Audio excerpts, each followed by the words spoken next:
Morning students. बेटा आज की जो हमारी वर्कशीट है वो केमिकल फार्मूला से रिलेटेड है। तो आज की वर्कशीट में हम केमिकल फार्मूला लिखना सीखेंगे कि जो केमिकल फार्मूलाज होते हैं उनको हम कैसे बनाते हैं, कैसे लिखते हैं। तो केमिकल फार्मूला होता क्या है? केमिकल फार्मूला किसी भी कंपाउंड का जो केमिकल फार्मूला होता है, it is a symbolic representation of its composition.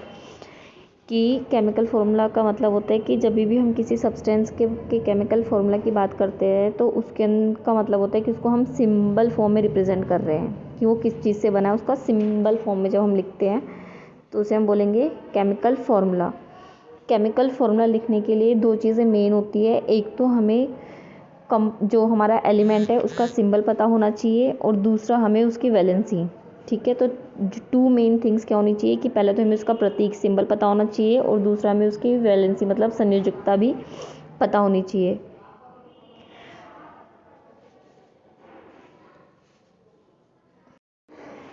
तो जब हम केमिकल फार्मूला लिखते हैं तो उसके कुछ स्टेप्स होते हैं। ठीक है, तो सबसे पहले क्या होता है कि सबसे पहले फार्मूला लिखने का सबसे पहला स्टेप क्या होता है कि जो एलिमेंट है, जो कंपाउंड है, वो किस एलिमेंट से बना है उसका सबसे पहले हम सिंबल लिखते हैं। जैसे सपोज अगर मैंने बात की कार्बन डाइऑक्साइड, ठीक है, कार्बन डाइऑक्साइड, तो कार्बन डाइऑक्साइड के नाम से ही मुझे पता लग रहा है कार्बन डाइऑक्साइड कि इसमें एक कार्बन है और एक ऑक्सीजन है। तो सबसे पहले मैं क्या करूँगी, कार्बन का सिंबल लिखूँगी और दूसरा ऑक्साइड मतलब ऑक्सीजन, तो ऑक्सीजन का सिंबल लिखा। ठीक है, सेकंड स्टेप आता है कि जो मैंने कार्बन और ऑक्सीजन लिखा है उसके नीचे मैं उनकी वैलेंसी लिखूंगी। ठीक है, कार्बन का एटॉमिक नंबर क्या होता है 6, इसकी वैलेंसी अगर मैं निकालती हूँ तो कितनी आई 2 4, वैलेंसी कितनी आई 4। तो कार्बन की वैलेंसी कार्बन के नीचे। ऑक्सीजन का एटॉमिक नंबर 8 होता है, इसकी जब मैंने वैलेंसी इसकी इलेक्ट्रॉनिक कॉन्फ़िगरेशन करेंगे पहले 2 6। ठीक है, वैलेंसी निकालने के लिए क्या करते हैं, आउटर मोस्ट वाले इलेक्ट्रॉन को 8 से माइनस कर देंगे। तो इसकी वैलेंसी कितनी आई 2, लिख दिया। तो फर्स्ट स्टेप में सिंबल लिखते हैं, सेकंड स्टेप में एलिमेंट के नीचे उसकी वैलेंसी लिखते हैं, थर्ड स्टेप में हम क्या करेंगे, क्रॉस मल्टीप्लाई। क्रॉस मल्टीप्लाई मतलब कार्बन को 2 के साथ मल्टीप्लाई और ऑक्सीजन को इसके साथ क्रॉस मल्टीप्लाई कर दिया हमने, मतलब क्रिस क्रॉस कर दिया है। इसके बाद क्या करेंगे, इसके बाद हम सबसे पहले कार्बन लिखेंगे,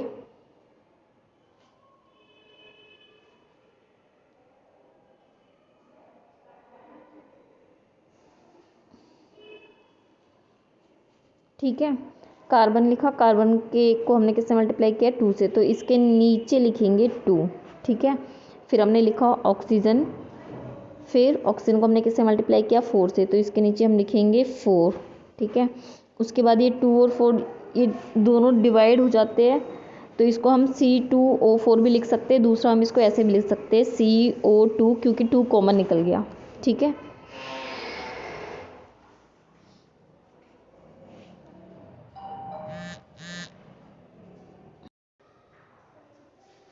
एक एग्जाम्पल से और समझ लेते हैं। जैसे मुझे बनाना है HCl, हाइड्रोजन क्लोराइड। ठीक है, तो हाइड्रोजन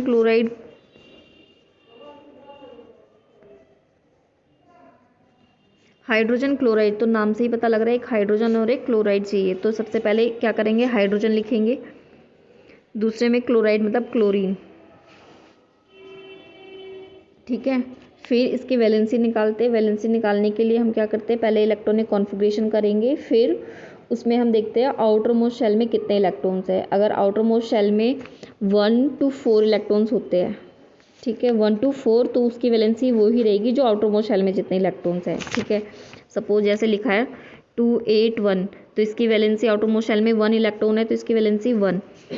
2 8 3, आउटर मोस्ट शेल में इसकी वैलेंसी, आउटर मोस्ट शेल में इसके कितने इलेक्ट्रॉन्स है 3, इट मीन्स 4 से कम ही है, तो इसकी भी वैलेंसी कितनी हुई 3। ठीक है, जैसे ही अगर मेरा सपोज 2 8 5, तो जैसे ही 4 से इलेक्ट्रॉन्स बढ़ जाते हैं तो हम क्या करते हैं, जो आउटर मोस्ट शेल में जो इलेक्ट्रॉन होते हैं उसमें से 8 में से उसको माइनस कर देंगे, तो 8 - 5 3, तो इट मीन्स इसकी वैलेंसी क्या हुई 3। इसका मतलब हुआ कि जो ये वाला जो भी एलिमेंट है उसको 3 इलेक्ट्रॉन्स चाहिए अपना आउटर मोस्ट शेल को कंप्लीट करने के लिए। ठीक है, तो हाइड्रोजन का एटॉमिक नंबर 1, हाइड्रोजन का एटॉमिक नंबर 1 होता है तो इसकी वैलेंसी भी 1। क्लोरीन का एटॉमिक नंबर 17 होता है, इलेक्ट्रॉनिक कॉन्फ़िगरेशन की 2 8 7। ठीक है, आउटर मोस्ट शेल में कितने इलेक्ट्रॉन्स आए 7, तो वैलेंसी कैसे निकालेंगे 8 - 7 मीन्स इसको एक इलेक्ट्रॉन चाहिए, लिख दिया। फिर उसके बाद हम क्रिस क्रॉस करेंगे, हाइड्रोजन को भी 1 से मल्टीप्लाई करेंगे और क्लोरीन को भी, तो हमारा फॉर्मूला बन गया HCl। ठीक है। अच्छा एक चीज़ और बेटा, जब हमारी वैलेंसी 1 2 3 होती है 1 2 3, तो ये 1 2 3 जब जिनकी वैलेंसी होती है वो एलिमेंट्स उतने इलेक्ट्रॉन्स दे देते हैं और उनके ऊपर प्लस चार्ज आ जाता है। जिनके आउटर मोस्ट शेल में 5 6 7 इलेक्ट्रॉन्स होते हैं। ठीक है, तो ये वाले एलिमेंट्स क्या करते हैं, ये 1 2 या 3 इलेक्ट्रॉन्स लेते हैं। ठीक है, तो जो इलेक्ट्रॉन्स लेते हैं उन पे नेगेटिव चार्ज आता है और जो इलेक्ट्रॉन्स देते हैं उन पे प्लस चार्ज आता है। तो यहाँ पे हाइड्रोजन ने इलेक्ट्रॉन दिया, ठीक है क्लोरीन को, तो हाइड्रोजन हमारा प्लस होता है, क्लोरीन पे हमारा माइनस का साइन होता है। जो H पॉजिटिव है, H पॉजिटिव मतलब ये मेटल्स है।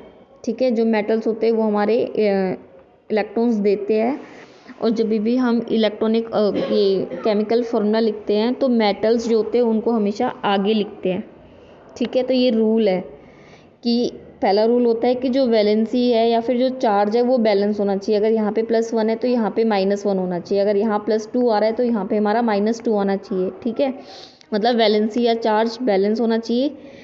सेकंड होता है कि जब फॉर्मूला लिखते हैं तो मेटल को हम पहले लिखते हैं और नॉन मेटल को बाद में लिखते हैं। ठीक है, एक और होता है जब पॉली एटॉमिक आयंस आते हैं। पॉली एटॉमिक आयंस मतलब जिसमें ज़्यादा एलिमेंट्स होते हैं, तो हम उसको क्या करते हैं ब्रैकेट डाल के लिखते हैं। जैसे मैंने लिखा MgOH2 मैग्नीशियम हाइड्रोक्साइड, अगर मुझे बनाना है तो OH को मैं ब्रैकेट से लिखूँगी।